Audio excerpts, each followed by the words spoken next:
Welcome back to Point Blank. We're on the issue of the US elections and Obama, the new President of the United States. And yes, of course, we know it's dominated news and TV headlines the past couple of days, weeks, months, and culminated in the Big Bang end. Now Obama is president. The American dream seems to have come true.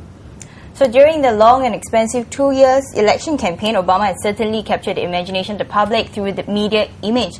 So let's take a look at how some celebrities have put their money behind on Obama, and then we'll come back and talk about whether that has any effect at all or not. Let's take a look.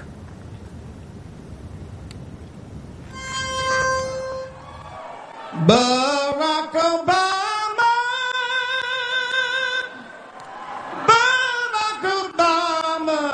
Soul legend Stevie Wonder is not the only one singing high praises about the man. Barack Obama has also struck a chord with the boss himself, Bruce Springsteen. For people. Now, I believe that Senator Obama has taken the measure of that distance in his own life and in his work. And I think he understands in his heart the cost of that distance in blood and in suffering in the lives of everyday Americans. And for those who don't sing, they still manage to get their say. Obama.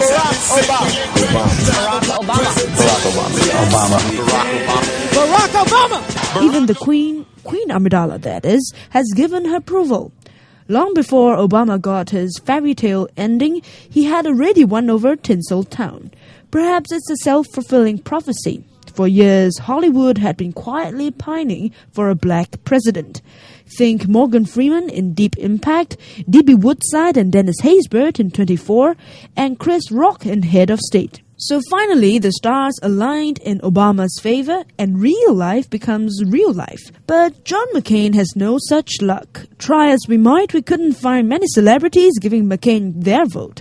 And the few who did, well, they didn't make much of a song and dance about it. Well, at least not enough to end up online. On McCain's honor roll, director Clint Eastwood, singer Marilyn Manson, and Mr. You're Fired Donald Trump. Not much star power if you ask us, but wait. McCain has the Governator. And that's why the next Arnold's Classic, I want to invite Senator Obama. Because he needs to do something. He needs to do something about those skinny legs.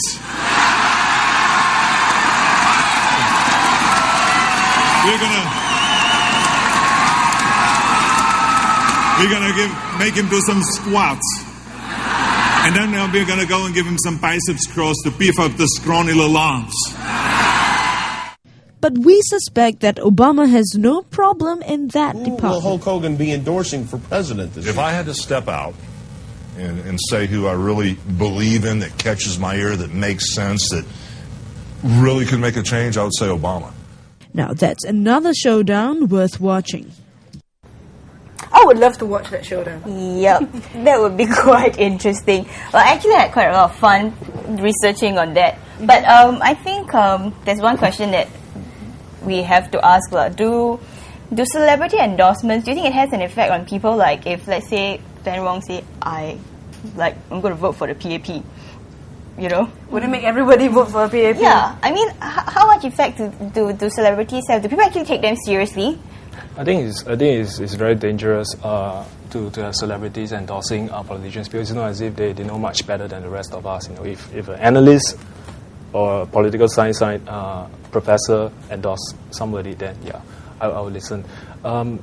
I do believe that one day Singapore might see our own Sarah Palin, because Sarah Palin, the world is becoming America is becoming more divided. And the reasons for that, the forces of that fracture is not alien to us. We're experiencing the same thing, the income divide, the identity crisis, born and bred Singaporeans versus the foreign workers. So in such a fractured society, someone like Sarah Palin comes in and she takes advantage of it. She's very folksy. She talks about Joe Six-Pack and hockey moms. And it's very dangerous. When you're vulnerable, you start closing in.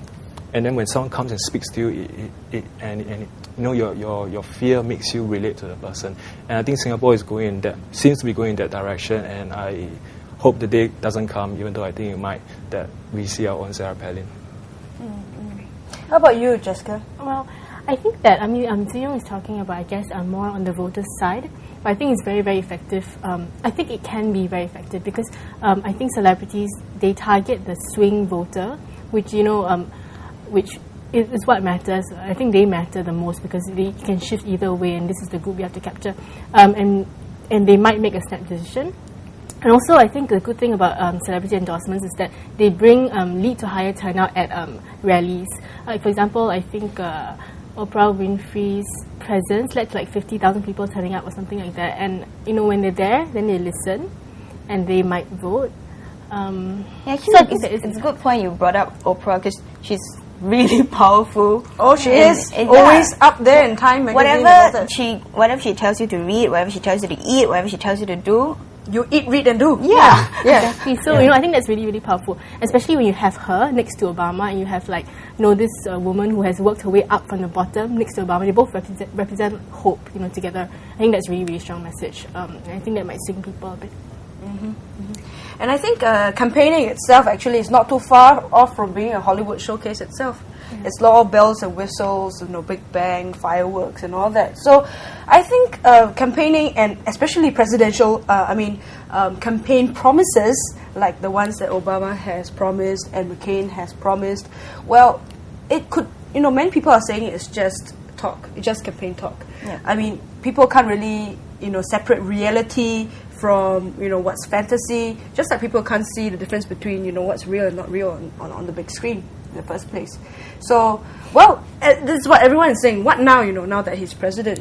Mm-hmm. Yeah, I think amidst the euphoria, I have a question, which is, what if Obama fails? Wouldn't that be really scary? Someone of his caliber, well, first of all, cannot solve the mess. Second, which is, there'll be a lot of disappointment, especially among the guys in the red states. That look, black man can't do the job. We're not voting in anymore. So, Greg, do you think, from what Tze Yong said, does that make Obama's job a lot more difficult than it was supposed to be? It's already quite difficult. I think that's where the celebrity support might actually come in somewhat useful, because the celebrities speak to pretty much anyone who watches TV, watches a movie. And that means that he has the backing of some people who can really help, shape the mood and make it more positive. And definitely, looking at the votes right now, it seems like he has gotten quite a substantial support of the people, and also the young people especially, more importantly, because they are the ones who will be going into the jobs and taking over things that, like the rungs in the economy and everything.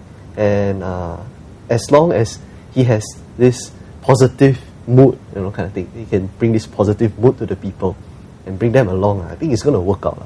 Even if he makes a few more gaffes, which actually he didn't make that many, even if he has a few hang-ups, there's still going to be quite a lot of people backing him and continuing in the same momentum that he has brought for them. So change has so far been his battle cry, his slogan, and hope is actually very much, a lot of hope, like Zhang you say, is pinned on the back of Barack Obama and his team. So, we've talked so much about about Barack Obama and whether he'll be a good president, but no one really knows until he takes office. I think it's like his book, The Audacity of Hope, right? People just have to dare to hope. Yeah, and the Americans obviously are audacious enough to hope. So, I think that we're kind of running out of time, so we've got to leave you really soon. But before we go, here's the razorism for the day. As the famous Napoleon Bonaparte has it, a leader is a dealer in hope. Well, hope is what Americans have voted for, and I think that is what they should get. That's what they've got. Let's see what will pan out for the Americans. Well, that does it for Point Blanks. Thanks everyone so much for being on our show. And as for you, don't go away, because Razor Top 5 is up next. See ya.